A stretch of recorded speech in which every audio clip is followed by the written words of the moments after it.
Welcome back to another episode of the Piano Pod, everyone. Today, I'm excited to welcome Dr. Molly Gebrian, a violist, researcher, and author whose groundbreaking work bridges the worlds of music and cognitive neuroscience. With degrees in both music and neuroscience from institutions like Oberlin, New England Conservatory, and Rice University, Molly is defining how musicians understand practice, learning, and performance. Her newly released book, Learn Faster and Perform Better, a musician's guide to the neuroscience of practicing, published by Oxford University Press, has already become essential reading for musicians and educators alike. I discovered Molly's work thanks to a recommendation from one of our listeners, and reading her book was truly eye-opening. During the pandemic, I dove deep into becoming a better teacher and musician. I studied psychology intensively and took a course on efficient piano practice that had a lasting impact on me. I even encouraged some of my students' families to join the course along with me, and we learned so much together. But until I came across Molly's book, Learn Faster, Perform Better, most of the books I read on performance and practice, especially those rooted in neuroscience, were geared toward athletes. While insightful, they often used sports terminology that I felt distant from my experience as a musician. So Molly's book was the first time I felt a neuroscience text was truly written for us, musicians and music educators, with language and examples that resonate directly with me. In this episode, we explore the science behind how our brains learn and why understanding it can dramatically transform the way we practice and perform. Molly unpacks science-backed strategies like interleaved learning and the power of breaks and why mental practice really works.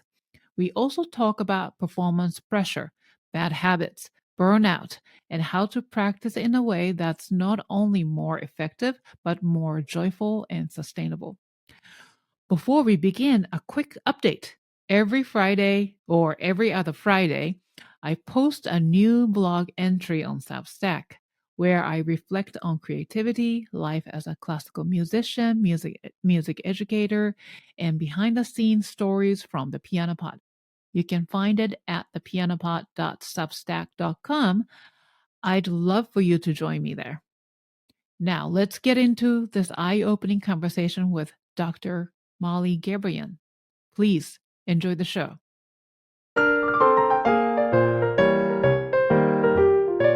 You are listening to the Piano Pod, where we talk to the brightest minds in the industry about how they are bringing the piano into the future and thriving in a complex, ever-evolving world. Welcome to the Piano Pod, Molly. It's such a pleasure and honor to have you today.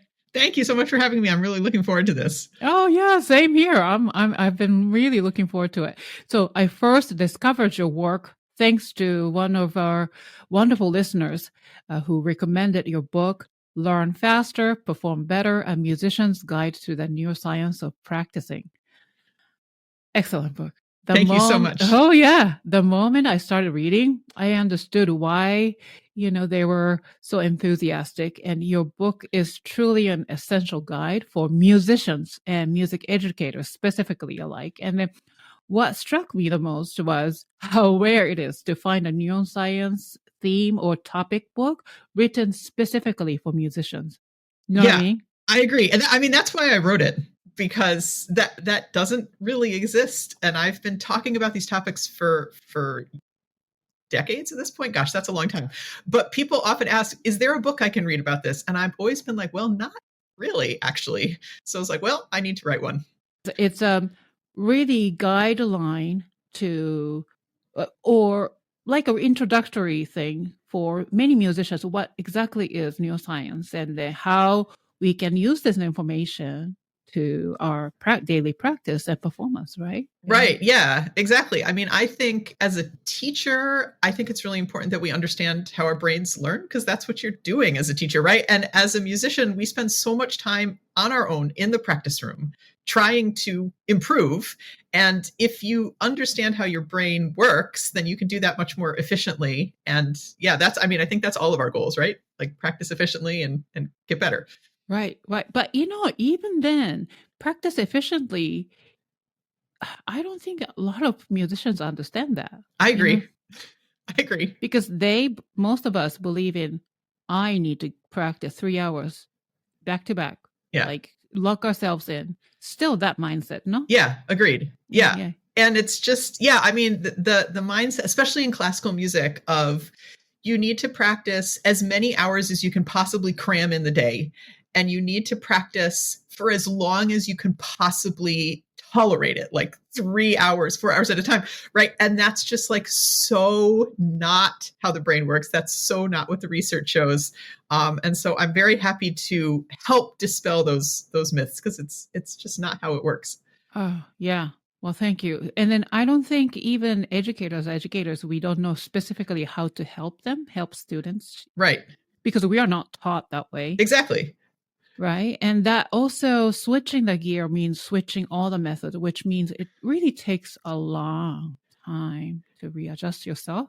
Right. Yeah, no, I agree. And I mean, I think a lot of things I talk about in my book are things that educators have intuited, actually. When I do like presentations for, music education groups, teachers, a lot of teachers come up to me afterwards and they'll be like, I thought that was the case, and I'm so glad to have science to back it up now. But there are also really sort of counterintuitive things like taking breaks and things like that people haven't intuited. And I mean, of course we haven't. It's very counterintuitive. It doesn't, really make any sense. And I like what you said about having to kind of redo how you're teaching. I think that's true. And it can be sort of very daunting to realize, like, I've been teaching this way, or I've been telling my students this thing for all these years, for decades, because that's what you were taught as a student, and you're going to pass it on to your students. And it's very daunting to realize, oh my gosh, maybe that's not the best way, right? And like, I get that. I've had to really rethink how I teach, how I practice. And for me, it's been a gradual process. It's not like I threw everything out one day and it's like, okay, brand new way to practice. Like, it's sort of been a gradual incorporating these ideas into my own practice and my own teaching. And for me, that's I think the easiest way to do it, because it doesn't feel overwhelming that way. It's just like one new thing at a time. Yeah.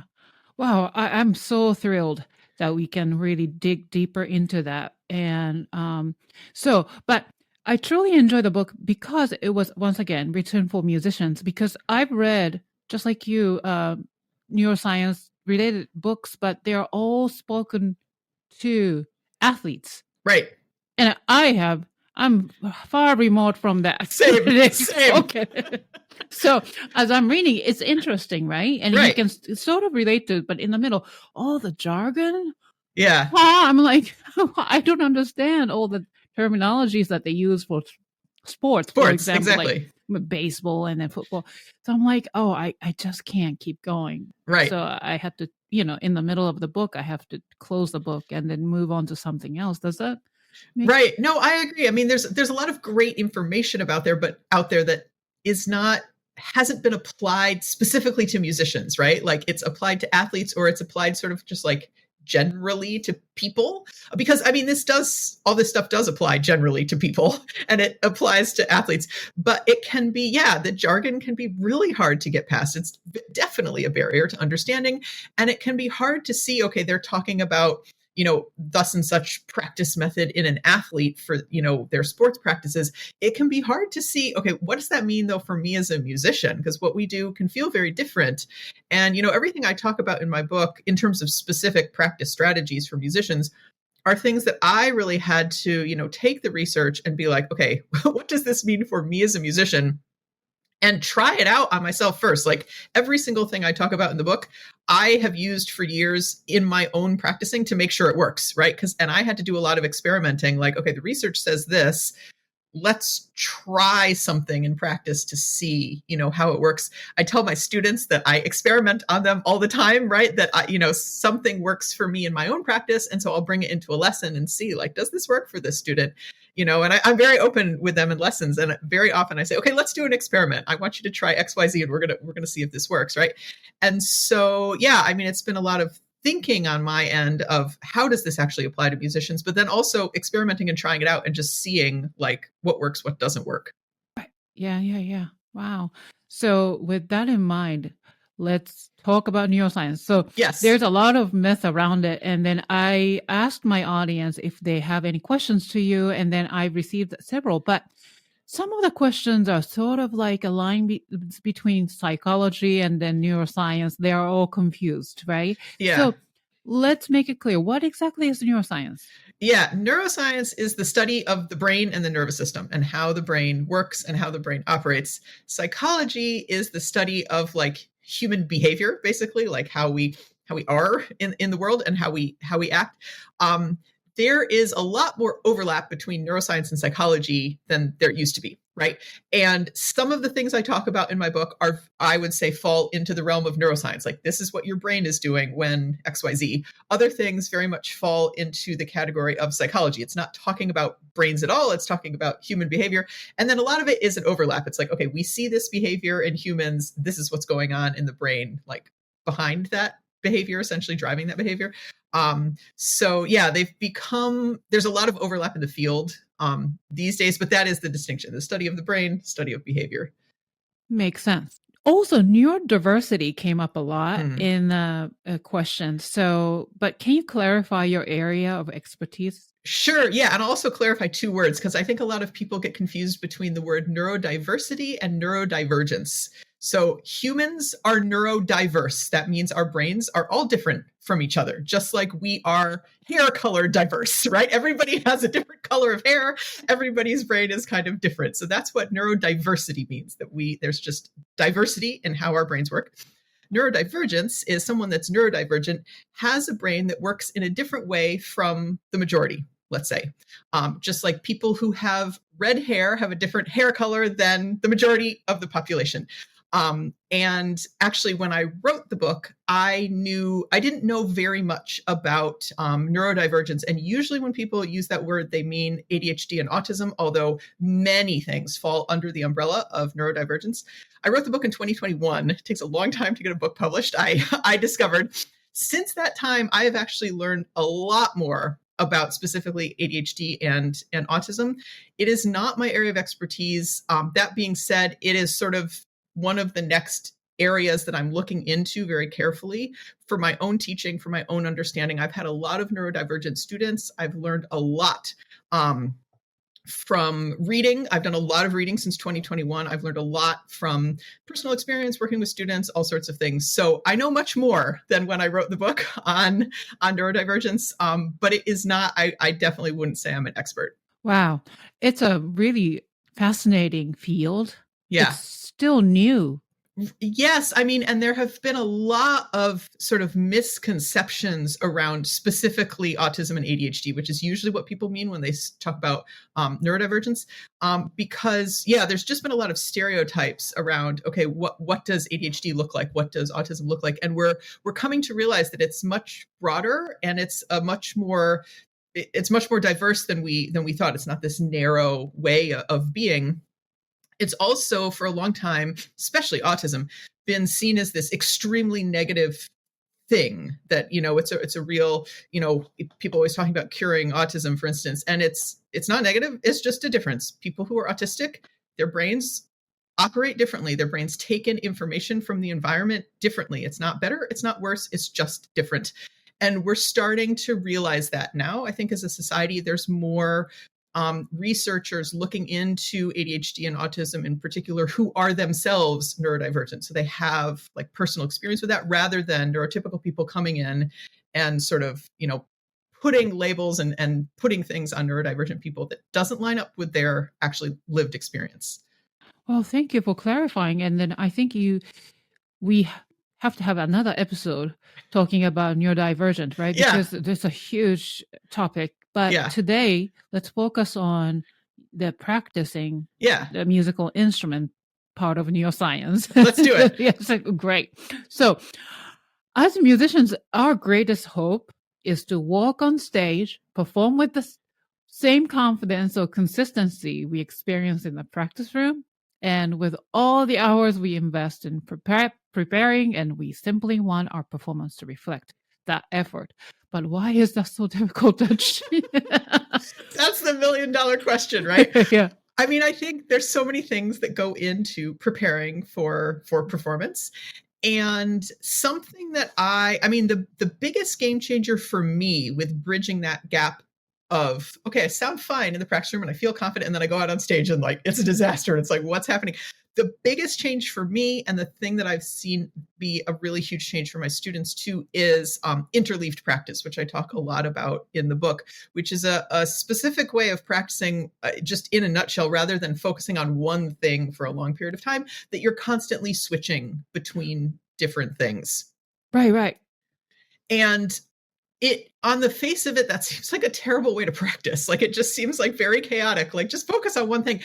But once you start to realize, okay, when you do interleaved practice and you're switching between different things, your brain has to practice the skill of flexibility. Your brain has to get good at, you're practicing one thing and then suddenly you switch to another thing and you have to remember, wait, how do I practice this thing? And you have to kind of switch your mindset. That kind of flexibility, switching of your mindset, remembering how to play different things when you're constantly switching, those are skills that we really need on stage, right? Because music just keeps going, right? It doesn't stop, and you have to constantly be switching your mindset and knowing where you are, and sort of remembering how to play what you want to play. Interleaved practice also helps you develop the skill of just being able to play it on the first try, which is hard to do, right?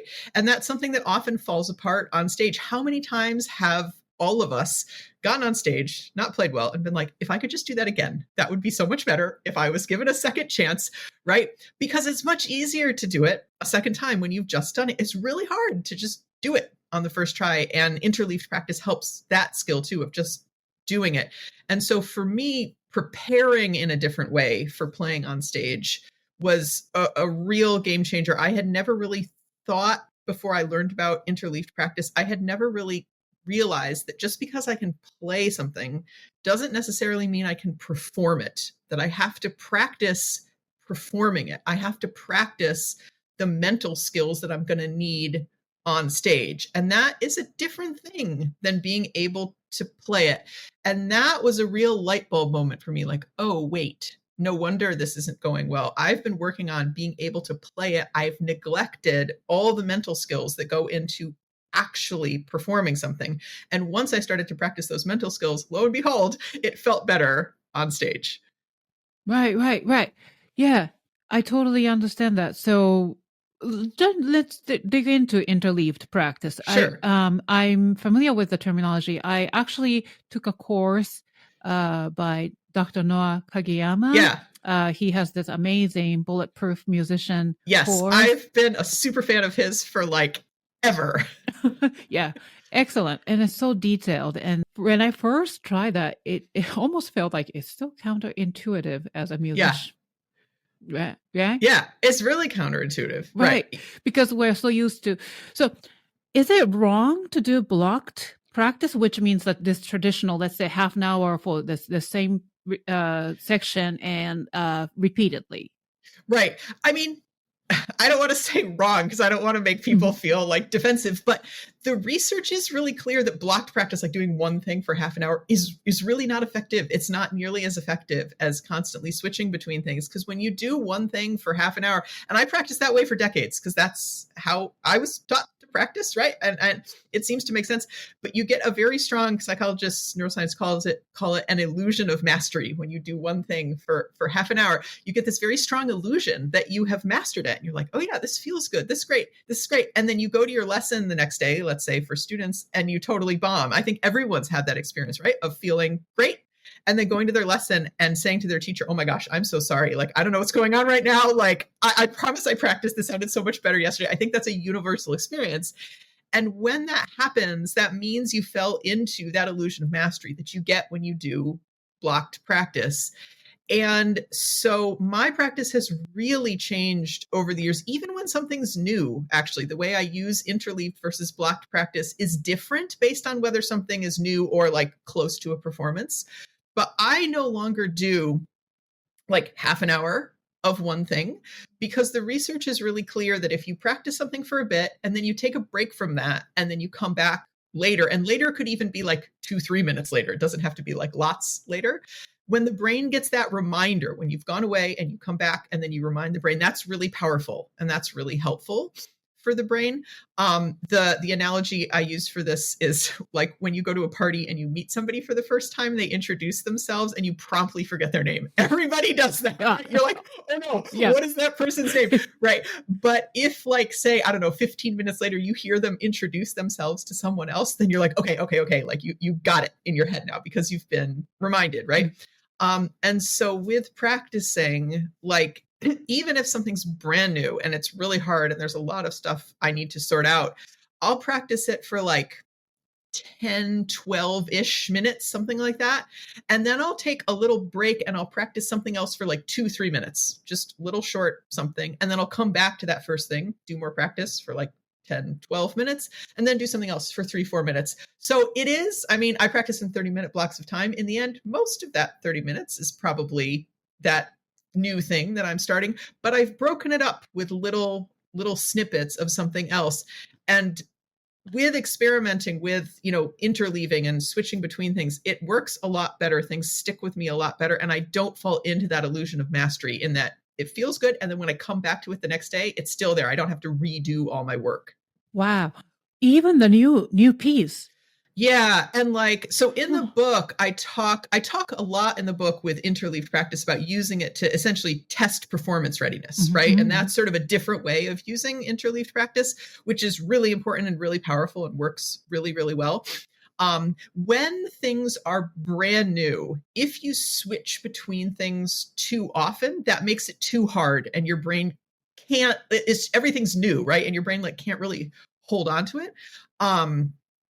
Using the party analogy with learning people's names, if you just learned 15 new people's names and you forgot all of them, and then you heard them introduce themselves later in the party, like you wouldn't be able to keep them straight because that's too many new people. But if you just had like 1 or 2 new people, like that would be fine. You can keep 1 or 2 new people straight. And so with new music, you have to, what I've found is, you don't want to do too little amount of time on something new and interleave it with like 500 different things you're working on. And so like the example I just gave of like one thing for like 10 minutes and then a little snippet of something else, and then come back to that one thing and then a little snippet of something else. I found that works really well, that I have like a main thing that I'm working on in my practice and I'm interleaving it with little other things. But because it's new, sort of focusing on that one thing, but giving myself little breaks so that I can then come back and give my brain a reminder. It works really well and it helps it stick a lot better. Wow. Then in the interleaved practice sessions, do you still repeat things? I do. Okay. Yeah, Okay. I do. Yeah, I do. And it is like, I talk early on in the book about the idea of like reinforcing the right pathway, right? And things like that, because in order to, we want to form habits in our playing, right? We want to form a habit, for me as a string player, of like playing in tune, right? And like, making my string crossings clean and all that kind of stuff. And like, you do have to reinforce the right thing more than the wrong thing, so it sticks with you and you can do it again. And so, yeah, early on in learning, you do want to do repetitions to solidify things. You want to make sure that if things don't go right in your repetitions, that you're sort of analyzing why it didn't go right. So you're not just like repeating it mindlessly, because that's not going to do anything. But I mean, like what I used to do before I knew about interleaved practice is I would do like a bunch of repetitions on something. And then, in one big block of like half an hour practice or something like that. And then I wouldn't see that passage again until the next day. And I would find that I couldn't play it anymore. That like, okay, on day 1, I did my repetitions. Great. Okay. I thought I had it. And then I came back the next day and it was like, I hadn't done anything. What I do now is like, okay, I'll do my repetitions. It's like, okay, this is feeling good. Then I'll go practice some other stuff. And then I'll come back and I'll do more repetitions on that and go practice other stuff and come back. And it's the coming back several times, like throughout a practice session or throughout the day, to give your brain that reminder, just like in the party when you hear someone introduce themselves again. Okay, yes, now I've got it. That's what really helps it stick in the brain, rather than just doing it once and like leaving it and assuming, oh, it's fine. Yeah. And then tell me more about this illusion of mastery. I remember that word. And yeah. I mean, the illusion of mastery really shows up. I think all of us as musicians have had this experience too, of feeling like you practiced really well, and then you go the next day to practice the same music again, and you feel like you have to redo all of your work, that nothing really stuck with you from the previous day. Or like, if you made 10 steps forward yesterday, you have to go 8 steps back today. You like basically have to go back to the beginning and like do it all over again. And like, that's really frustrating. And it just feels like a real waste of time. If you feel at the end of your practice session, like, okay, yes, I've got this. This feels really good. And then the next day you come back and all your work is gone, you fell into the illusion of mastery the day before when you were like, yes, I have this. One thing that researchers who do this research on interleaved practice, something they say is that often people learning things are not very good at telling how much progress they made, because they assess it based on how they feel at the end of the practice session rather than the next day. You can't actually know how well you practiced until you come back to it the next day, which is very weird. That's very weird, because it feels in the moment like, okay, yeah, I can tell how, this feels a lot better. I will say, because I've been doing interleaved practice for probably, over 15 years now, maybe longer than that. Anyways, I can now feel that illusion of mastery when I'm falling into it, because I've had enough experience with falling into the illusion of mastery, and then the next day being like, oh, wait, shoot, that wasn't as good a practice as I thought, because all my work is undone. But also using interleaved practice and not getting that illusion of mastery and feeling in the moment like, oh gosh, this is like really hard and really challenging, and coming back the next day and finding that all my work is still there and I can then, move forward. So I've had enough experience with that I can now feel when I'm falling into the illusion of mastery and be like, wait. Tomorrow all this is going to be gone. Like, don't practice like this.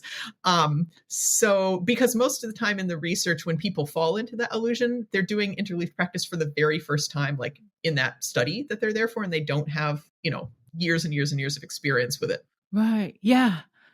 So then, is this something that you would introduce to beginner students? Yeah, I mean, it's different how I talk about it with kids. So in general, with teaching kids, I make everything into a game. There's lots of research that show that people in general, but especially kids, learn a lot better when things are embedded into games, because it's fun. And then, there's motivation to win the game or whatever that means. And with interleaved practice, there's lots of ways that you can make it into games, and kids love it. I mean, it's really fun to kind of switch between things and have things be unpredictable and not, know what's going on. So like a really simple example of this with an absolute beginner, one of the very first things string player students learn is how to hold the bow. And it's kind of awkward, and you need a lot of practice with holding the bow. And so one of the first things that I teach students when they learn violin or viola is, I teach them how to hold the bow, and I make their bow hand for them on the bow. And I make a couple bow hands with them. And then we go do something else in the lesson. We do other stuff. And then maybe, I don't know, 5-10 minutes later, we come back and I'd be like, do you remember how to make a bow hold? And we make another bow hold together. And then, we go do other stuff in the lesson. And then one more time before the end of the lesson, it's like, okay, let's see how well we can make a bow hold. And so that's a really easy way to do interleaved practice with a beginner, is just come back to the same concept a couple times within the lesson. Yeah. And then if they, at the end, if they do a good job, maybe we can reward them with a little sticker or something. Right. Exactly. Or, a lot of teachers will do things like they have like a wheel that they spin to choose like what scale their student plays, or, something like that. So games like that, where it's sort of games of chance that determine like what are you going to play or how are you going to play it. Those are also can be examples of interleaved practice.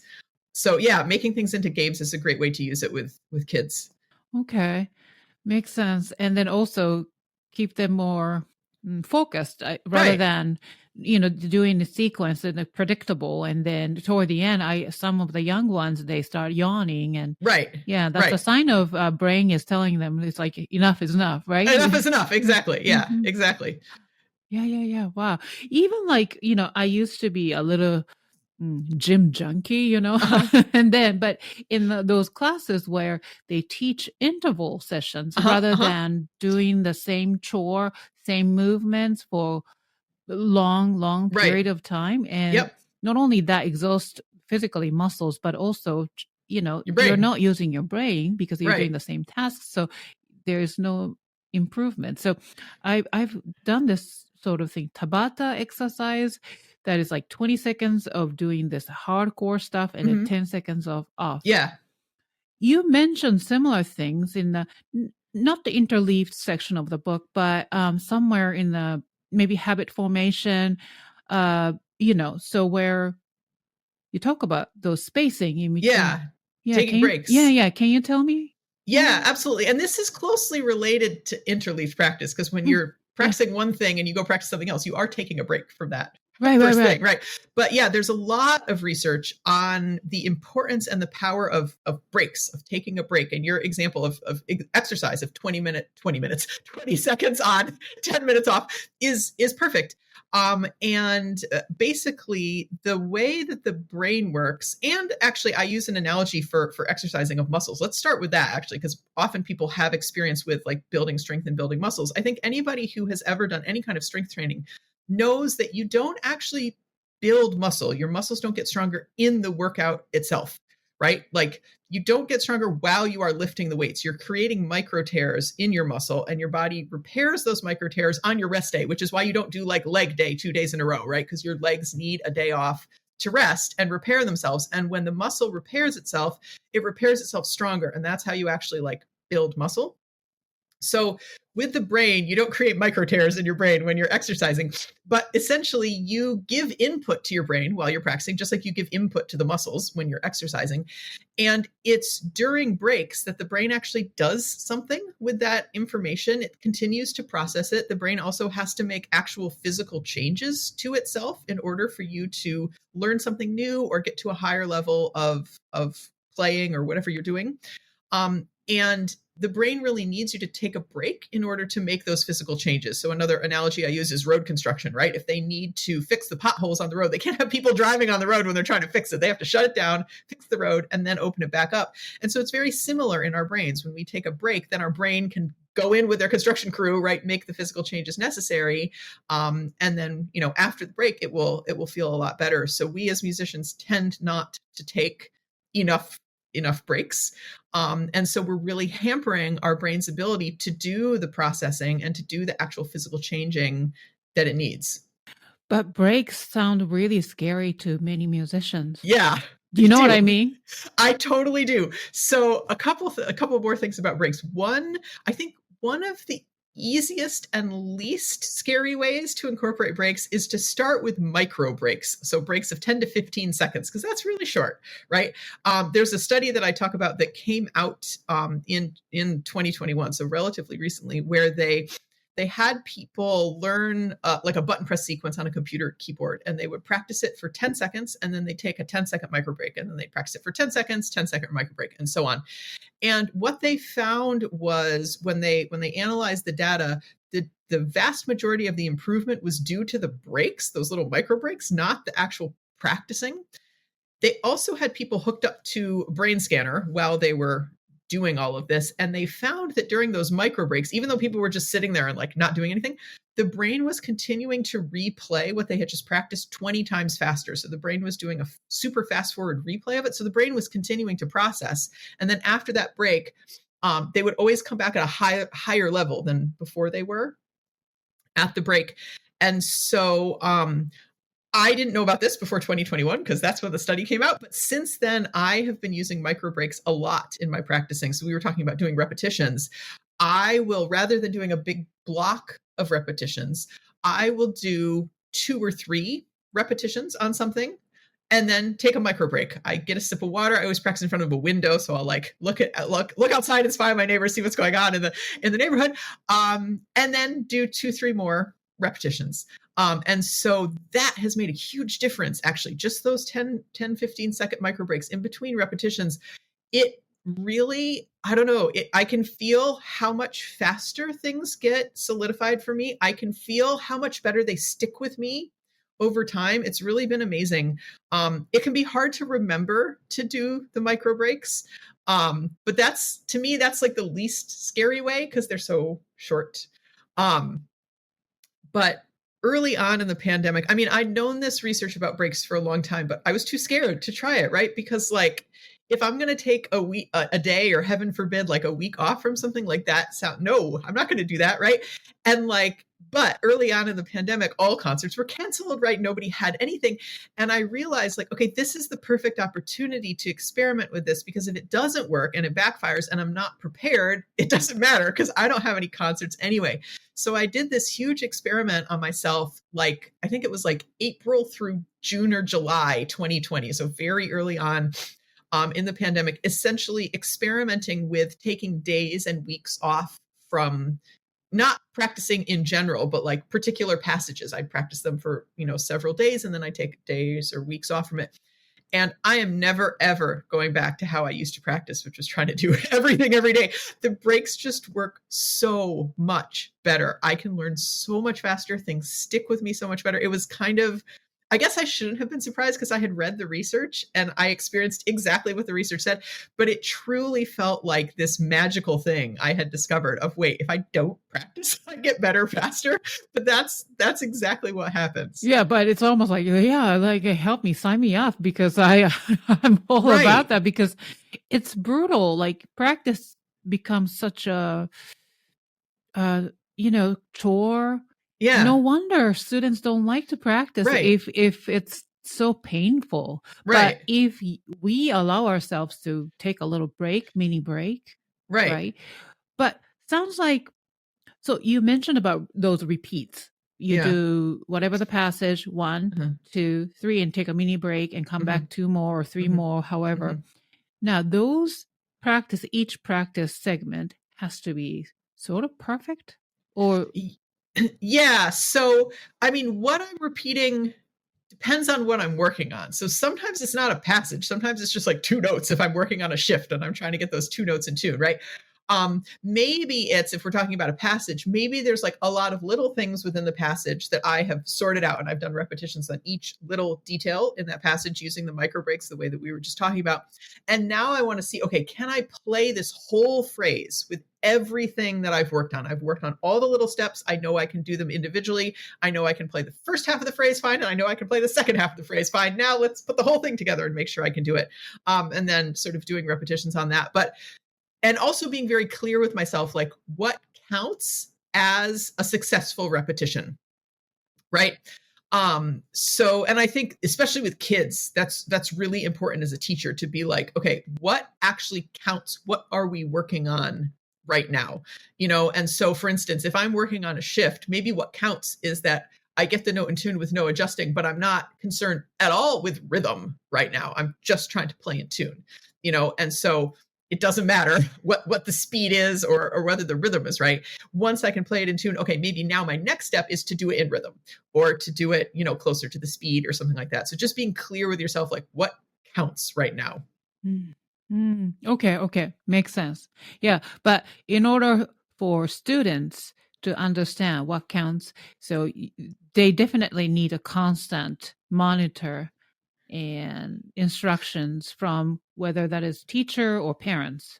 Right, exactly. And with students, I mean, I do this with them in the lesson, and I'm always very clear with them, like, okay, I mean, we do it as a game, but I always say to them, okay, it only counts if XYZ thing is in place. Whatever it is that I as the teacher think that, they need to work on.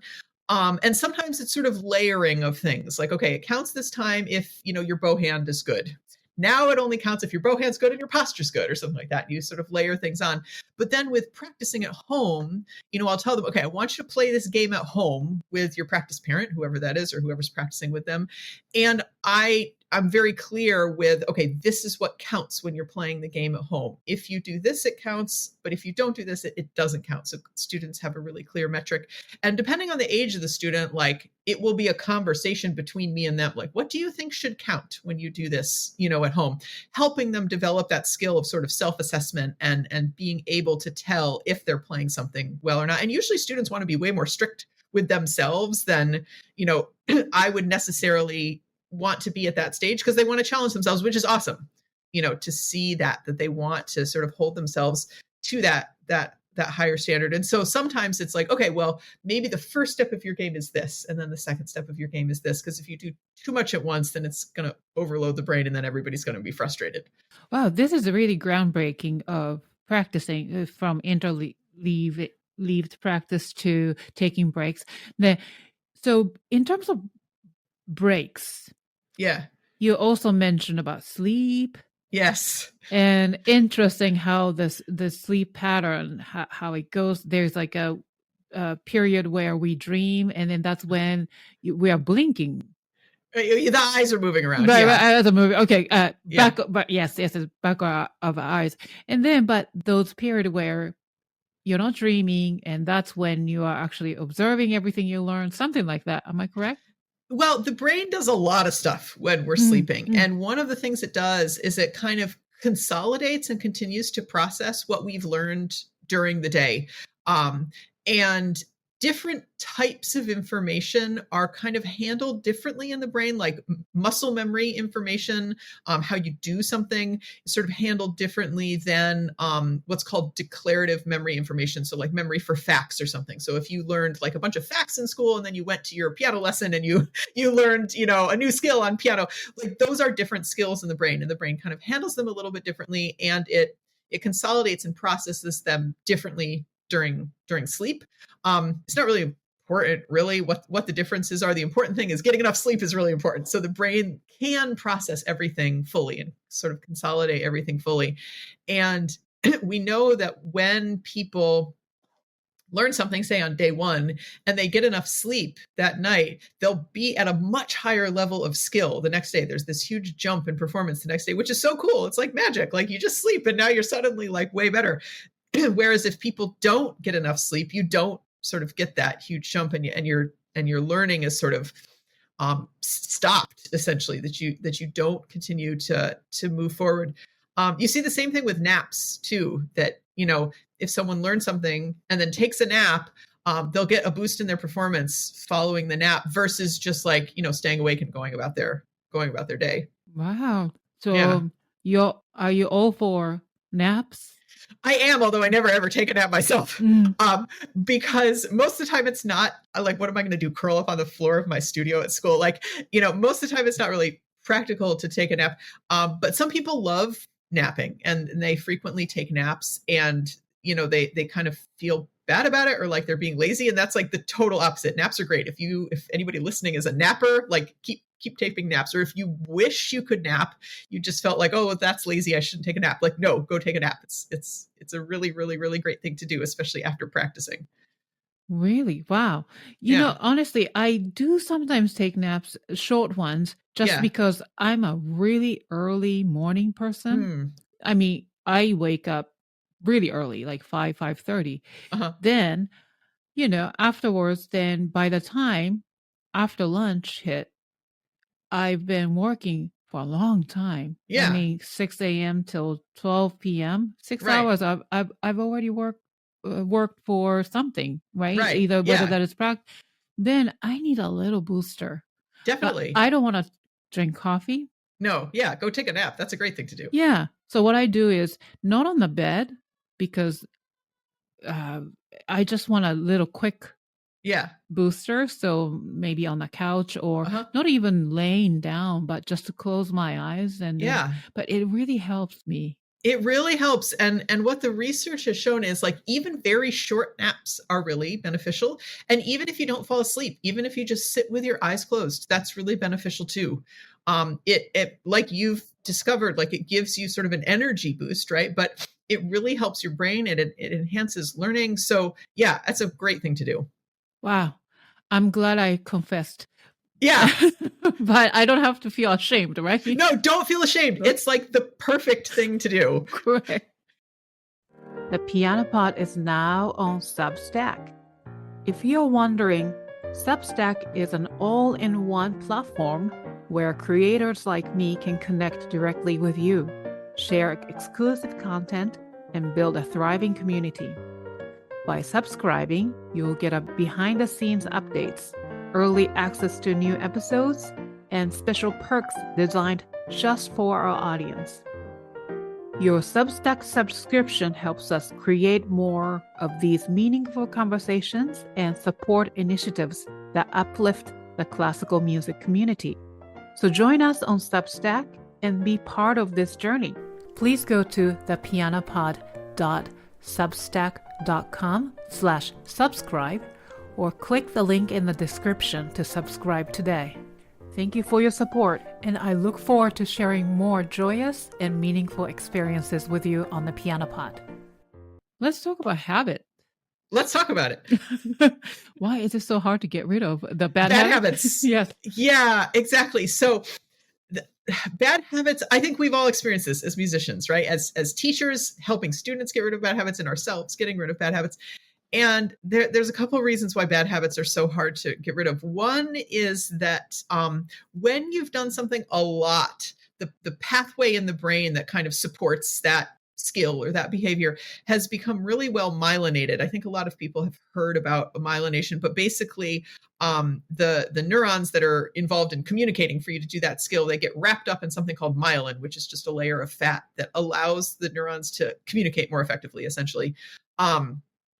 And when a pathway in your brain is myelinated, it feels really automatic to do that skill. So I often say, like, especially for anybody who is literate, writing your name is very automatic. You don't have to think about how to write your name. You don't have to think about how to make the letters.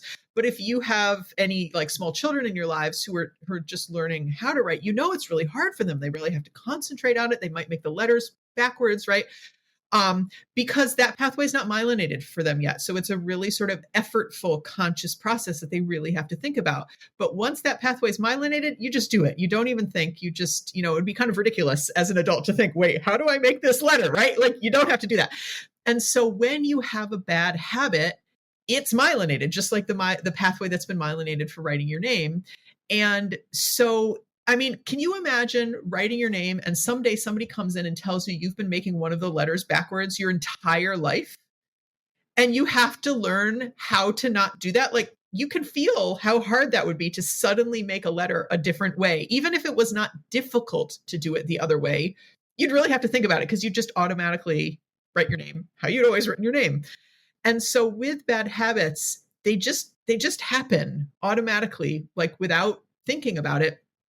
And so when you're trying to create a new habit, it can feel very frustrating and kind of arduous because you have to think very, very consciously about the new habit. Just like if you had to suddenly make a letter totally different than you'd ever made it before, you'd really have to think about that. So you didn't do it the other way by accident. And because we're so used to our bad habit, it doesn't feel good to do the new habit. It doesn't feel good to have to think that hard. We're probably going to be pretty clumsy with our new habit, right? Like, a very common thing that string players have to do is change things with their bow hand. And at first, you can feel very clumsy and like you can't really play very well with your new bow hand, even if you understand intellectually, like, yes, this is better, even if you can see how your old bow hand is getting in your way. And so, yeah, it just doesn't feel very good because it's a very conscious thing because you don't have that myelinated pathway yet. I also talk in the book about something called proactive interference, which is when you learn new information that conflicts with old information that you already know, the brain tries to protect that old information and actually actively makes you forget that sort of new information. So this is why it can be really hard to sort of change your mind on something that's very sort of, well ingrained. Different people have different levels of proactive interference. And so someone who really stubbornly sticks to their way of thinking, even with tons of evidence to the contrary, maybe they have really high levels of proactive interference and their brain is like protecting that old information, even if the old information is incorrect. And so that's another aspect of creating a new habit is your brain is trying to hold on to that old habit, even though you don't want it to. That is interesting.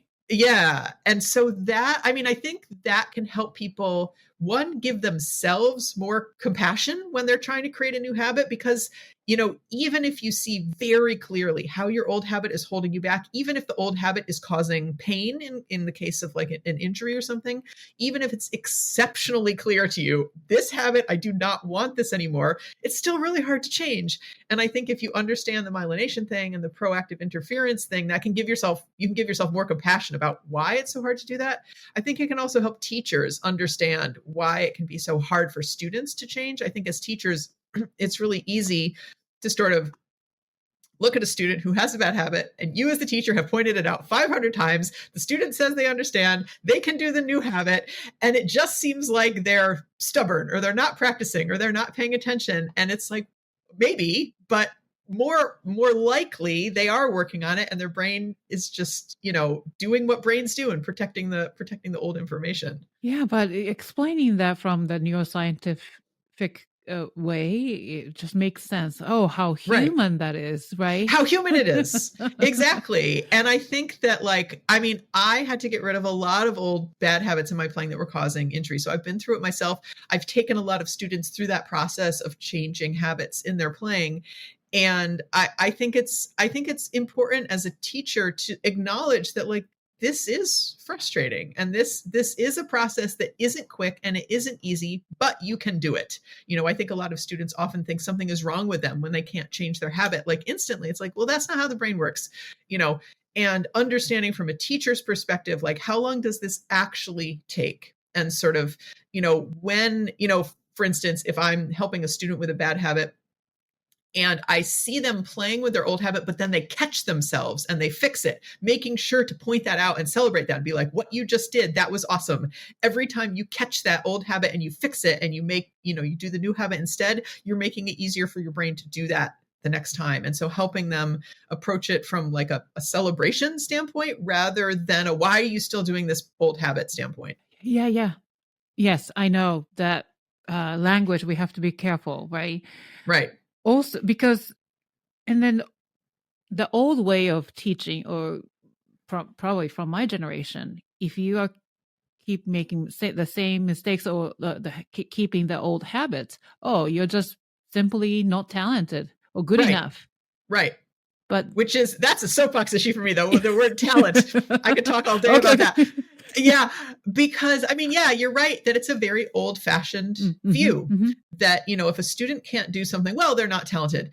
And what the research is very clear on is that, talent, that is natural ability, doesn't matter in terms of whether someone achieves a high level of skill. What matters is how they practice. I think all of us have things that come more easily to us than other people. I think everybody sort of knows that, right? And just like I was talking about hair color before, we are all different, right? And we all have things that come easily to us and don't come easily to us.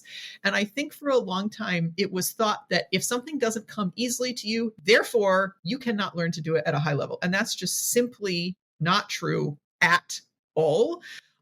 You may have to work harder at it than someone for whom it comes easily, but that's fine. You can work hard, right?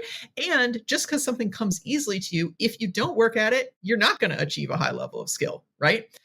And so it always makes me really, it makes me really angry when people say, oh, that person is so talented. It's like, no, they've worked hard, right? Maybe as a child, they had, it was a little bit easier for them to play the piano than some other child in their class. And so then they were encouraged by their parents and teachers and given lessons. And, then they grew up and it looks like, oh, this person has so much natural talent. But if they hadn't been given that good instruction and encouragement, they wouldn't be playing piano today. Somebody can't just be born and be a concert pianist. That's not how it works. Absolutely. Yeah, absolutely. Now, going back to the habit thing. So then for some people, doesn't matter whether adults or young students or, the experienced people, it's hard for ourselves to see the bad habit. Right. Is there a practical solution to this? Yeah. So I talk in the book about old way, new way. And so, often when we have old bad habits, we're not consciously aware of it. We do it sort of without even realizing. And it's really hard to correct something if you don't realize you're doing it, right? And so there's this method of correcting bad habits, not creating bad habits. There's a method of correcting bad habits called old way, new way, which essentially helps bring that old habit into conscious awareness so you can fix it. So basically the way it works is the student first has to become consciously aware of the old habit, of the bad habit. And sometimes that is simply pointing it out to the student, and no one's ever pointed it out to them before. And then you point it out as a teacher, and the student is like, oh gosh, I didn't realize I was doing that. Sometimes it means recording them, video or audio, and having the student watch it so they can see, oh, I am doing that weird thing with my hand. Oh my gosh, it's so easy to video record now. And that's something I do a lot in lessons. But anyway, bringing bringing awareness to the student of you are doing this, and this is an issue, so the student can actually like understand the issue. Then the student has to be able to do the bad habit on purpose and the new habit on purpose, that they can do both of them like on command. Because often with old habits, sometimes once it's pointed out, a student like can't really do it on purpose anymore, but it will keep happening by accident. I'm sure all of us have had like experiences like that with students, right?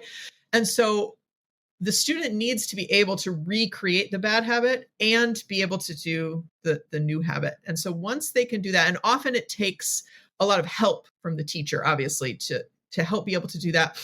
But once they can do the new habit on command and do the old habit on command, then the old way, new way, like protocol proper starts, where basically you have the student play using their old habit and then describe out loud in words in as much detail as they can how the old way feels, anything that they notice about the old way. And then they play the same thing using the new habit and then describe how the new way feels in as much detail as possible. So you do this old way, describe it, new way, describe it. You do that 5 times, and it feels very annoying. Actually, I've done this with a number of students.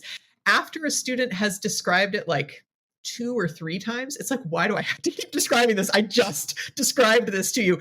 But what I found with doing this with students is, well, one, the continued describing of it helps bring that old habit into conscious awareness. And if you don't do the describing every time, it doesn't really work as well. And also what I find with students is every time they have to describe it, they add more detail to it, and the old habit becomes increasingly annoying. They start to notice more and more things every time they have to describe it of, oh gosh, it feels really bad, not only in my hand, but also in my back, and my knee feels really weird or something like that, and so they add new details every time, and they get more and more annoyed with the old habit every time. Once you've done this old way, describe, new way, describe, you've done that 5 times. Then the student just does the new way sort of by itself, like 5 or 6 times, just to make sure that they can do the new way on command. And it works really well to bring the old habit into conscious awareness, to bring more awareness to what's wrong with the old habit and sort of how bad it feels, in a way that just as the teacher pointing out you're doing this bad habit doesn't work nearly as well. Wow. Okay. All the things that we've discussed so far, it's just so great. Yeah. And then thank you. And then some of the things were, let's say, as a teacher, I've been already putting things into practice, and you gave me the sort of validation or confirmation. I felt so seen, and yeah, That's good. yeah. But also, do you find, I know you're a violist, but there are, in classical music, it's all about learning from the masters, and they're learning from this tradition, right? Right. So I know there have been a great teaching, and also at the same time bad ones too, and we've all experienced it. Also, the technique that doesn't work any longer, the Right. famous, methodology or whatnot, right? Right. Now, so let's talk about new ones, or even the bad ones. Do you think that those things are sort of proved by neuroscience? Yeah, that's a really good question. I mean, I think that, yeah, like there's sort of old ways of teaching that we realize don't really work anymore. Either like technical ways of playing that we know a lot more about, like ergonomics and how the body works now.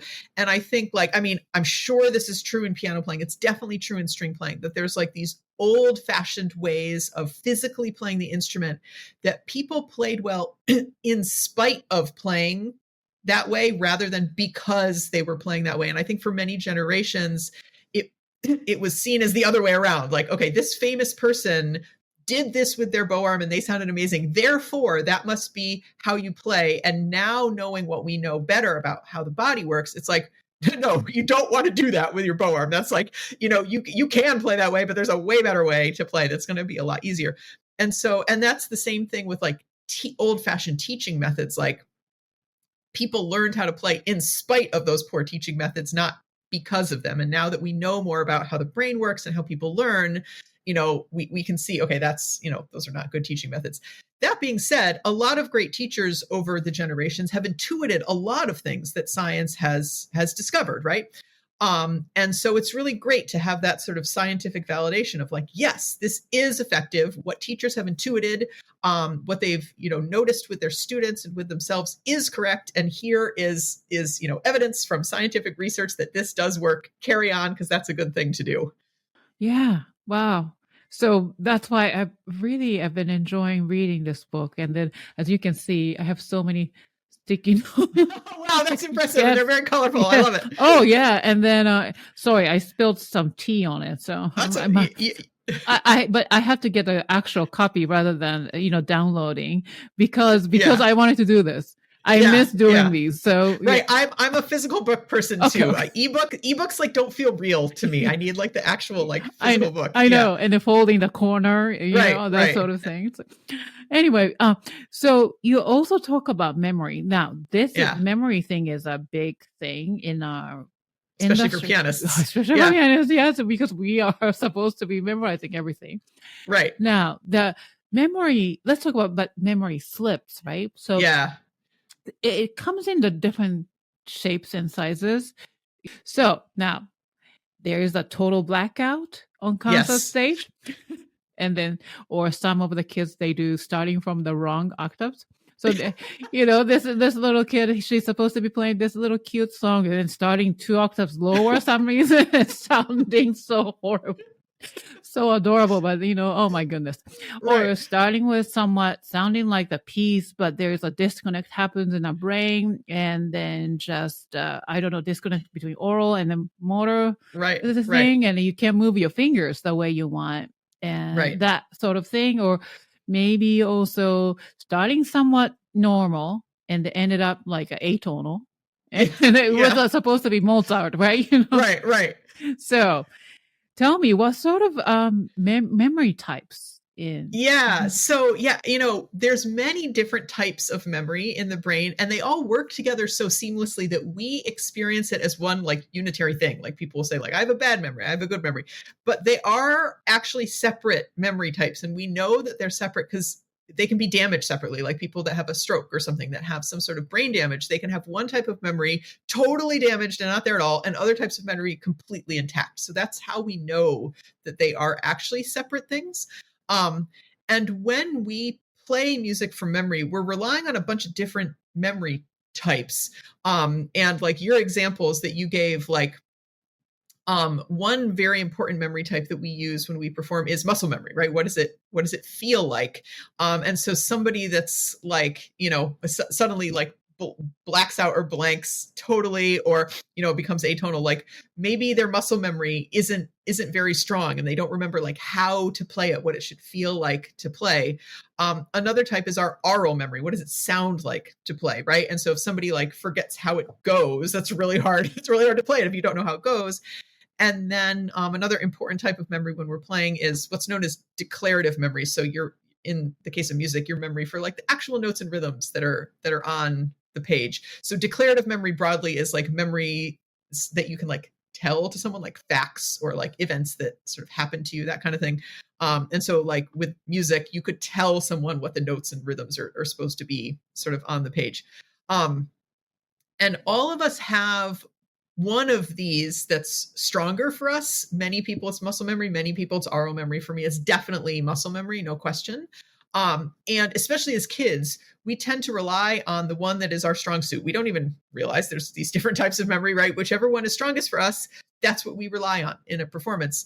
But if that one breaks down, you don't have anything because the other types of memory haven't been kind of shored up and practiced. And so like if muscle memory breaks down and you forget how it feels to play and you don't know how it goes, you don't know what the notes and rhythms are, like, what are you going to do? Like you don't know. And so that's when you kind of stop and you have this you're just totally blank. But if all 3 types of memory are equally strong and you've sort of worked on all 3 really well, then if one of them, say my muscle memory goes blank, but I know how it goes, then, that can help me get back on. Or if my muscle memory goes blank and my aural memory goes blank, but I know, okay, this piece is in C major and I'm almost at the end, therefore I have to end on a C major chord, then I can find my way to a C major chord, right? And I can do it kind of logically like that, even if I can't remember how it's supposed to go. And so the different kinds of memory kind of support each other in that way. And usually if all three are strong, if one breaks down, the other one will kind of swoop in and help the one that broke down remember, like, oh yeah, right, that's how it goes now. And so when we're preparing to play from memory, it's really important that we make sure all three are equally strong so that we have these sort of backup systems to rely on. Yeah, so there are different ways to work on the memory. And then, aural can be, okay, as a pianist, solfege, that may help. Right, exactly. Yeah. So testing your aural memory. Can you sing it from memory on solfege, on la la la, if someone doesn't know solfege, on finger numbers, on note names, like whatever you want. That's a great way to test your aural memory of do you actually know how it goes? Right, yeah. Right. And how about motor? Yeah, to test motor memory. So for pianists, it would be just don't press down the keys, or if you're using an electronic keyboard, just don't turn it on.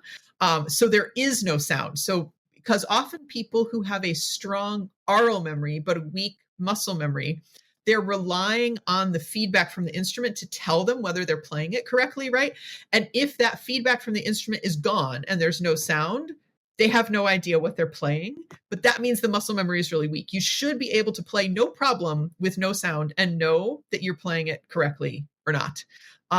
So for pianists, yeah, just don't press the keys down, or if it's an electronic keyboard, just like don't turn it on so there's no sound involved. For me as a string player, my favorite way to test it is, because I mean, I can play with no sound, but it's not as easy as piano, is to take my cleaning cloth and to slip it between the strings and the fingerboard. That mutes it, and you just get a bunch of squeaks. And so you get sound, but it doesn't sound anything like the piece. It's just a whole bunch of squeaks going on. And that really tests, like, do I know this? Do I know what it feels like to play this piece? And the other one you mentioned, declarative memory. Declarative. Yeah, it's like what the notes. Basically, that's like a analytical. Yeah, like knowing like what's actually sort of on the page. And so for that, like a great way to test that is to get out a blank piece of staff paper and write it out from memory to see if you can do. That's really hard, right?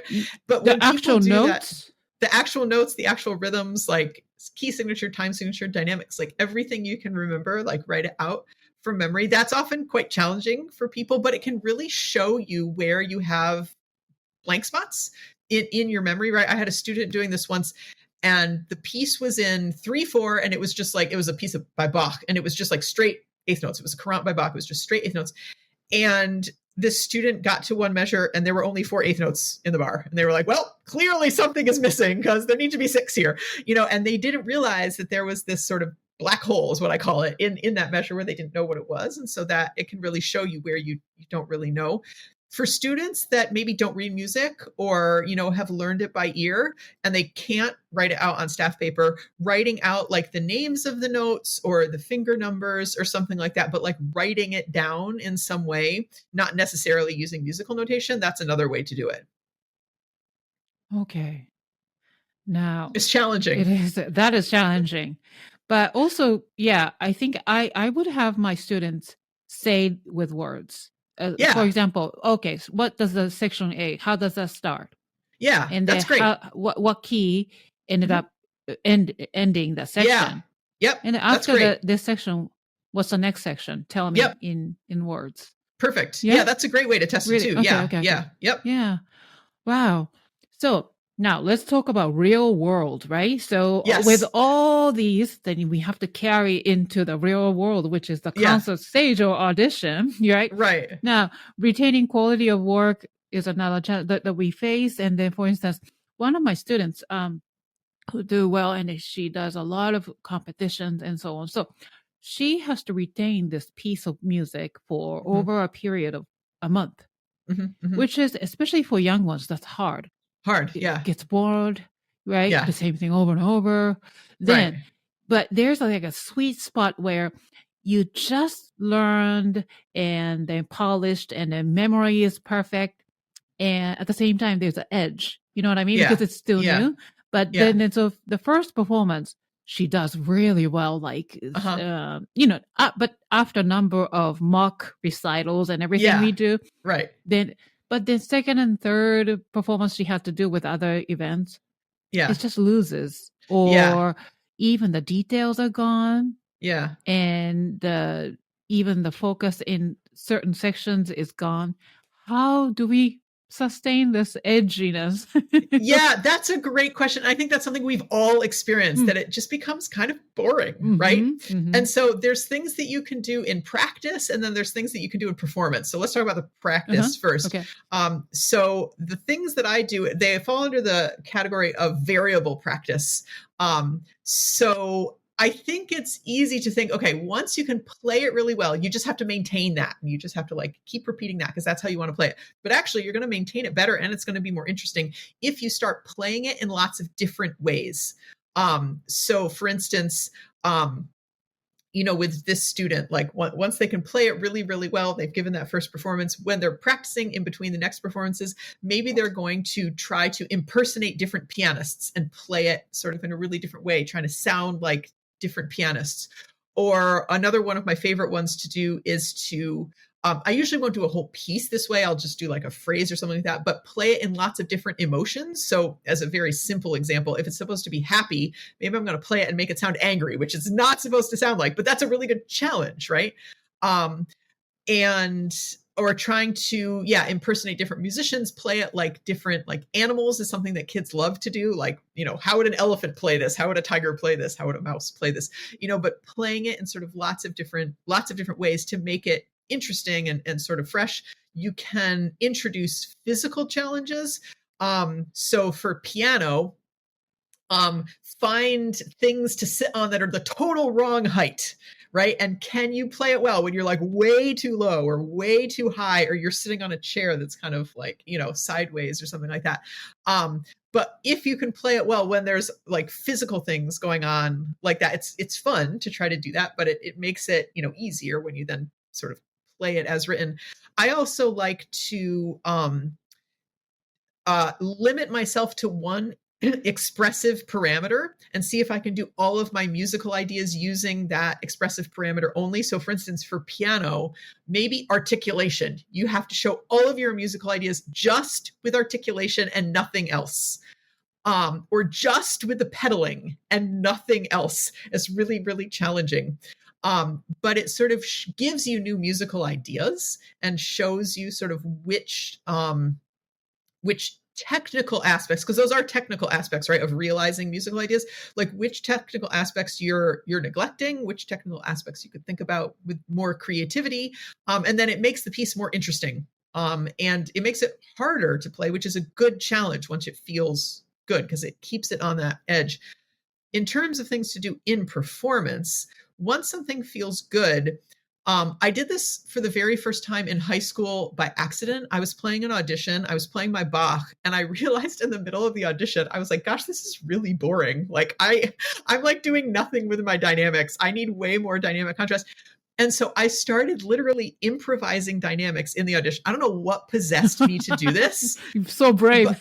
Right? And I just realized like, wow, this is really boring. Like I need to do something. And so I remember improvising dynamics, and it was a college audition. And I remember after the audition was over, one of the people listening came out and they were like, that was fantastic. I'd love to have you in my studio. And I was like, really? Oh, okay, cool.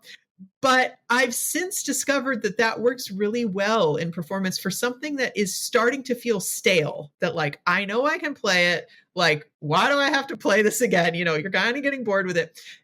On stage, like not necessarily like if it's supposed to be forte, now you're going to play piano, but like sort of improvising within the bounds that you're given by the composer of like, slightly different dynamics or slightly different direction, and that it becomes an improvisation, and it's just a lot more interesting that way, and it keeps you engaged and keeps it more fresh. Huh. Wow. Thank you. Yeah, I'm going to tell my student that. But Yeah. also, maybe is it okay that we take a little bit of a break from that piece and Yes. not practicing Yes. all the time? Yes. I mean, that is, if you have time for that is fantastic too. I mean, sometimes students will have, like they play a competition on Monday, a competition on Wednesday, and recital on Thursday. And there isn't really time to take time off. But if there's time to take time off, that is the best thing to do. That if they have, they play it in a recital in March, and then they're playing it for a competition at like the end of April, let's say, taking, 2, 3, even maybe 4 weeks off from it would be a really great thing to do. Now, let's talk about mental prep.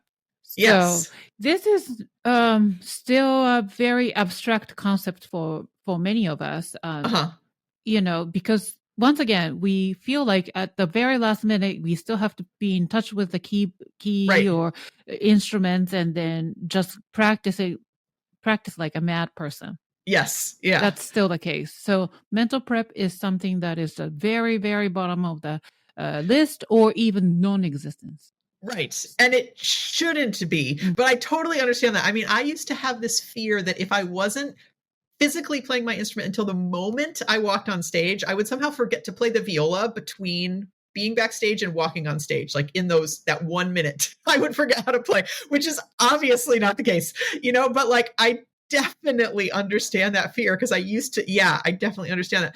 So with mental practice, first, there's so many things I could talk about. First of all, the thing that convinced me actually that mental practicing was worth doing, because I'd heard about it for years before I started doing it, and I thought it was an utter waste of time. Like you said, it was like so far down on the list, it wasn't on the list. But I read a study that I talk about in my book where they had non-musicians learn to play a very simple scale up and down on the piano. And half the people like actually practice it on the piano, half the people mentally practiced it, just like imagined themselves playing it. And in addition to testing how well they could play this thing at the end of the study, they were also looking at their brains, because there was research that had come out prior to the mental practice study that found in string players that the part of the brain that controls the left hand fingers, which is the hand we use on the instrument, that part of the brain gets bigger as a result of the training that string players go under. We now know that any body part essentially that you use intensively the way string players use our left hand fingers, the part of the brain that controls that body part gets bigger. So in pianists, it's both sides of the brain that control the hands that are bigger. So anyway, in the mental practice study, they hypothesized that the part of the brain that controlled the fingers in the people that were actually practicing physically on the piano would get bigger over the course of the study. And the question was, would anything happen in the mental practicers?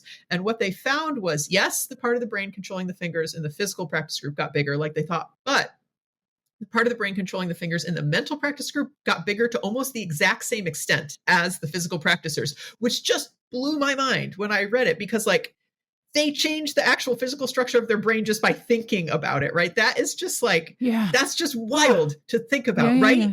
And I read that and I was like, okay, maybe there is something to this mental practice thing. If you can actually change the physical structure of your brain, like maybe it is actually doing something. So then I started reading more about the research on mental practice, and what has been found over and over, especially in musicians and athletes, is that when people only do physical practice, it's not nearly as effective as doing both physical and mental practice. That you just make a lot more progress when you do mental practice, which is, I think, the opposite of what a lot of people would think. Certainly was the opposite of what I thought when I, started reading the literature. So yes, it's very important, but also I think people don't know, like, what is it? Like, what is mental practice? Like, how do you do this? So when you mental practice, you want to be able to imagine as vividly as you can in your mind all of the aspects of playing, all the sound-based things. So like, what does it sound like in terms of pitch, quality of sound, dynamics, phrasing, like all the sound-based things? Can you imagine that? And then all of the physical things. So can you imagine, for you guys as pianists, like what your two hands are doing, what keys you're playing, where your hands are on the keyboard, what you're doing with the pedaling, posture, like all of the physical aspects that go into playing, like, can you imagine that? And you can actually solve problems in your mind, and they will be solved on the piano. So if you are, let me give a piano specific example. I'm not a pianist at all, but that's fine. Like maybe you have something in your left hand where there's a large leap. That's something that happens all the time, right? In the left hand, and you are constantly missing it. Can you, in your mind, feel where your hand needs to go for chord number 1 and then chord number 2? Can you imagine that? Can you see the keyboard in your mind? Because the visual aspect, right, is really important. Can you see the keyboard in your mind and know where you're going? Can you feel your hand go from here to here? If it's a chord change, can you feel, okay, this is the shape of this chord, this is the shape of this chord over here? Can you feel, okay, my fingers are on these notes on the first chord. Now I'm jumping here. I can feel I'm in the right part of the keyboard, and I can feel my fingers are on the right keys. And you can do repetitions in your mind just like that, just like we talked about earlier, like you do in real life. But can you feel it? Can you see it? Can you hear it? That, okay, maybe it's a C major chord and you're going to a G7 chord, let's say, can you hear that? And at first, the answer might be no. The answer is probably going to be no, because mental practice takes practice. It might be like, wow, that's really fuzzy. Or sometimes people will be like, okay, I can hear it, but I cannot feel it. Or I can see the keyboard, but I can't really feel my hand moving very well.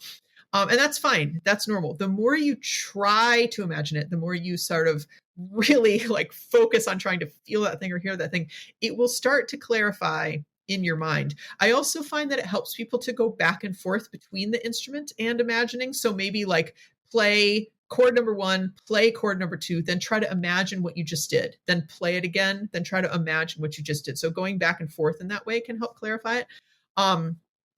And then in terms of how I actually use mental practice, I have just sat down and done like a block of mental practice. I've mental practice for so many hours on airplanes over the years. Traveling, but traveling, exactly, when you can't actually play. But most of the time, the way I use it is within my normal practice session. So whatever I'm working on, I will try to imagine it first and imagine it correctly, that I can hear it and it sounds the way I want, that I can feel that I'm doing it correctly.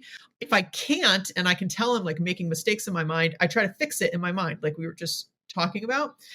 Once I feel like, okay, yes, I can do this. It sounds right, feels right. Then I do it on my instrument. And sometimes it feels great on my instrument. Great. Okay, let's go practice something else. Other times I learn something from my instrument. I'm like, oh my gosh, I forgot to pay attention to this detail of it in my mind, and it kind of surprised me on the instrument. So then I'll put it into my brain again, imagine it again with that detail that I had left out. Once that's in there, then I sort of put it back on my instrument. And what I found is that once things are clear in my mind, they're clear on the instrument. If I can't imagine it, I can't really play it very well either. That's a great way to do it. Yeah. You have to first imagine how it's supposed to sound and what all the details, and then do it. Yeah, execute it. Right. Yeah. Wow. I mean, there's so much. I mean, we are running out of time, so we have to keep going, but it's all these wonderful things. So, but what made you really decide to pursue neuroscience? Yeah, I mean, it was sort of an accident. So as an undergrad, I went to Oberlin College and Conservatory, and for undergrad, I only applied places really where I could do a double degree in viola and something, because I'd always really liked school. I'd always really liked academics. I've always had a lot of interests. I didn't know what I wanted to major in. I just, so many things are interesting to me. So I just wanted to go somewhere where I had that option. And so I went to Oberlin knowing I was going to be viola performance major and something. And then my freshman year, my first semester there, I took this neuroscience class that looked interesting in the course catalog, right? I was just like, oh, this looks like a great class. Okay, I'll sign up. And instantly I was hooked. After like 2 weeks of class, I was like, this is the most interesting thing I've ever learned about in my entire life. This is what I want to major in. So I didn't have any plans to combine it with music. I just wanted to learn about it, right? I was at Oberlin because I wanted to be double degree in something. I'd found what I wanted to learn about. I just, wanted to learn about it. And then when I went to NEC, New England Conservatory, for my master's, not intending obviously to do anything with neuroscience because I was at a conservatory. And I got to NEC, and I pretty quickly in my first semester realized that I really missed the neuroscience. And I looked into, NEC has partnerships with other like universities in Boston. But as a master's student and having to travel across the city to get to another school, and just like the orchestra rehearsal schedule, like it just wasn't going to work on a practical level. So I talked to one of my professors, and I was like, am I allowed to do an independent study? Because there were things having to do with music and the brain that I had started seeing those connections when I was a student at Oberlin. I wasn't like actively connecting them, but I had started seeing sort of connections between what I was learning in my neuroscience classes and what I was learning from my teacher, my viola teacher, about practicing. And so at NEC, I asked, like, can I do an independent study looking into this, just for myself? And the answer was yes, which was great. And so basically that semester, I just like read everything I could get my hands on in terms of like research studies on learning and memory, everything that I could find to sort of answer these questions that I had for myself about, well, how does this work? And is there a better way to practice? And it was just for myself. It was just for my own interest. And then when I got to Rice, which is where I did my DMA in viola, I was back at a research institution. So again, I asked, can I take graduate level neuroscience classes here? And they were like, why do you want to do that? And I was just like, is the answer yes or no? And they were like, I guess so. So I did, which was great. But there was a professor there, Tony Brandt. He's a composition professor he has a lot of interest in this connection between neuroscience and music. And he learned about my interest. And so we put together 2 interdisciplinary symposia on music and the brain. And as part of the first one, I believe, the school asked me to teach this lunchtime series. They called it Pizza and Brains. The school supplied free pizza, and I would teach like a little class over lunch about anything I wanted, actually having to do with music and the brain. And that's when I really started like sharing this information with other people. And I realized, like, 1, wow, this is really fun to like share this information. And 2, people found it interesting, which maybe shouldn't be surprising, but it was kind of surprising to me that like other people found this as interesting as I did. And so that's when I really started like intentionally combining them with the sort of purpose of sharing it with other people and helping musicians practice better. So it was kind of, my own personal interest that sort of by accident became this thing. But combining the two, what a genius idea. And also it really makes sense. And right. Yeah, it does, right? And how much of a brain work it takes to play an instrument, musical instrument. Right. Yeah. Exactly. Yeah. And I mean, to me now, it's like obvious, like in order to learn something, you should know how the brain works. But I don't think that's, I mean, it certainly wasn't obvious to me before I realized it. I don't think it's obvious to most people, but if like learning is using your brain, changing your brain, like you should know how that works to do it in a way that's effective. Wow. So we should on some level have this knowledge of neuroscience. I think so. Yeah. I mean, I don't think you need to have like an in-depth knowledge of neuroscience, but I do think that, I mean, we are all the like owners of our own brain. Like you should know how your brain works. You should know how your body works. It's yours. You live your whole life with it.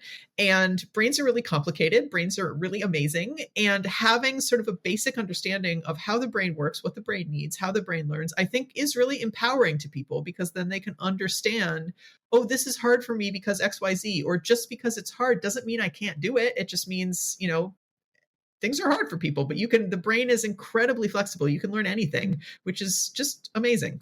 Yeah. Brain plasticity? Is that what? Exactly. Yeah. Plasticity is the word. Because exactly. I read A Peak by Anders. Yeah, that's Anders a great Ericsson. book. Anders Ericsson. Yeah. Oh, great book. Wow. Yeah. I wish we had more time, but I just have one more philosophical thing here. Yes. So do you think that there are opportunities for musicians who want to, pursue in neuroscience? Yeah, that's a great question. I mean, I think like more and more these days, there is interest in interdisciplinary collaborative research, right?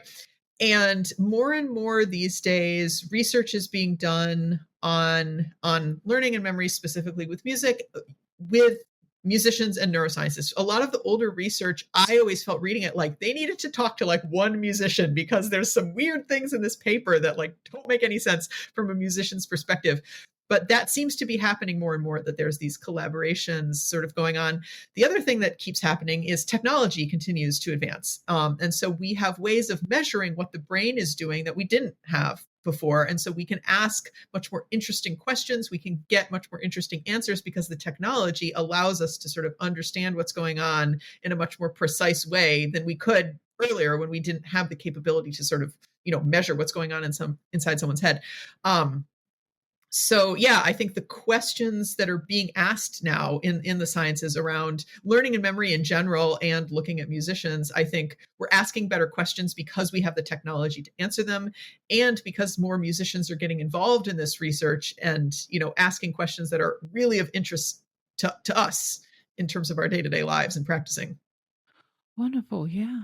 So for those who are listening and watching, please check out her book, Molly's book, Learn Faster, Perform Better, A Musician's Guide to the Neuroscience of Practicing, filled with valuable insights. And what I love about it is like there are so many anecdotes that you include, stories that you include that stick with me. So you talk about your student, Evan, or the monkey story, like it stick with me. And then it often associated with a certain aspect of like the brain thing. So it's great, wonderful. And then it's informational, but at the same time, quite entertaining too, because of the Thank you. Yeah, it's fun. I really wanted it to be accessible. I didn't want it to be like dry and jargony, because nobody's going to read that, right? Like I wanted it to be something that people could read easily and was at least somewhat enjoyable to read. So I'm really glad to hear that. And relatable. But here's a challenge though. How can we practice this? So then I checked out your website, mollygebrian.com, and you offer courses. So tell us a little I bit do. more. I do. I try to make as many resources available to people as possible in many sort of different ways. I have a self-paced course that people can just go through themselves. It's a bunch of videos to watch and then sort of worksheets that help walk people through like implementing different practice strategies. There's also like mini courses if you're only interested in certain topics in the big self-paced course, you can just get that. And then I also teach live online classes where we talk about this stuff. And my favorite part of doing the live online classes is they're on Zoom. And so everybody's in their own Zoom room on mute, and we can actually do guided practice with everybody practicing at once, but everybody's on mute. So, it isn't cacophony, and we can try out these different practice methods in real time. And then people can see how they work. And then we can talk about it, ask questions about it. So I started doing them a year ago, I think. And it's been really, really fun to teach those. Oh, so yeah. Wonderful. So all the things that you can find from your website at mollygebrian.com, and also check out her amazing albums. One is Trailblazers, and also another one is Trios for Two Piano, both with Danny Holt, wonderful pianist and percussionist. And yes. So wonderful. So before we go, is there anything else you would like to promote? I don't think so. You asked such great questions. It was really fun. Oh, great. Oh, it was so fun. So, but before I let you go, we have to do this rapid fire questions. Rapid fire questions. Okay, yes. I'm ready. All righty, let's go. What is your comfort food? Oh my God, chicken soup. Ooh, that's a good one. How do you like your coffee? I don't drink coffee. Oh, are you a tea drinker? I drink water. Well, I'm very boring. Okay. That's okay. I do drink tea on occasion, and I like chamomile tea. Oh, that's a nice one. Yes. Yeah. Cats or dogs? Cats. Sunrise or sunset? Oh man, both. Am I allowed to say both? Yeah, of course. Summer or winter? Winter, 100%. I love winter. Me too. Yay. What skill have you always wanted to learn but haven't had a chance to? I would love to be fully fluent in another language. I've learned a number of languages, but I'm not fully fluent in anything, and I would love that. What is your word or words to live by? I mean, something I say more than anything else when it comes to practicing is experiment on yourself. Ooh, nice. Yeah, I would say, I mean, my words to live by in terms of my life is that like nobody's going to protect your well-being and your health if you don't do it yourself. So protect your well-being and your health. Oh, yeah, that's a good one. What is the most important quality you look for in other people? Oh man. I would say, I would say integrity and curiosity. Now, next one may be the most difficult one. Okay. Name 3 people who inspire you, living or dead. Oh, geez. I can only name 3? Mm-hmm. I know, right? Oh, man. Okay. Let's see. I have to pick only 3. Can be group of people, too. Okay. So group of people, all of my viola teachers. All of the viola teachers I've had since I was a kid, actually, every single one of them, their voices are in my head in a good way, not in a beating me down way, in a good way in terms of helping me, work my way through whatever I'm playing. So all of my viola teachers for sure, sort of in my head. I would also say one of my neuroscience professors at Aural, his name's Mike Luce. I really enjoyed his classes, but he was also my advisor. And whenever I would go in for advising, I didn't really need advising. I knew what classes I was going to take and what I wanted to do, but he would always ask me really great questions about, well, why do you want to take this class? And what do you think you're going to get out of it? And just like that kind of, he just was really curious and made me think more about it. So that I've always kind of held that sort of with me. And then, a third person, I would say Larry Radcliffe, conductor at Rice for many, many years. He was the conductor when I was there, and I just learned so much about music and life and treating people well. And yeah, I learned a lot from Larry. Name one piece in your current playlist. Oh man, just one. Let's see. I've been listening to a lot of Bach recently, actually, which is, very, very standard and something that I've been obsessed with the Bach chaconne for forever. That's such kind of a standard answer, but it's such an amazing piece. And for violists, we sometimes play it. It's not a standard for us as violinists, but that's sort of been my sort of pet project recently is learning the Bach chaconne. It's been a bucket list piece for me. Yeah. So do you have to transpose to another key or? Yeah, we play it in G minor rather than D minor. And some of the chords are too big for my hand, so I've had to revoice some of them. I don't know that I'll ever play it publicly, but that doesn't matter to me. I've had to make some modifications so that I can physically play it. I would love to hear it on viola. It's really sexy. great. It's really great on viola. I really love it on viola. Wow. So last question. Fill in the blank. Music is blank. Music is blank. These are hard. Music is, let's see, I would say music is a celebration of life. How's that? Yes, sounds wonderful. Thank you. Wow. This concludes the episode of the Piano Pod. A heartfelt thanks to you, Molly, for joining us today and sharing your incredible stories, insights, expertise with such authenticity and joy, and making this unknown territory sound so fun and engaging. So to our wonderful listeners, you can learn more about her and her work by visiting her website at mollygebrian.com, and I will list all the links in the show notes. And of course, thank you to our faithful listeners for tuning in today. If you enjoyed today's episode, please give it a thumbs up and subscribe to the Piano Pod on YouTube. Don't forget to share and review this episode on your social media and tag the Piano Pod. For the latest piano news updates, be sure to follow the Piano Pod on Substack, TikTok, and LinkedIn. I will see you for the next episode of the Piano Pod. Bye, everyone, and thank you, Molly, once again. Thank you for having me.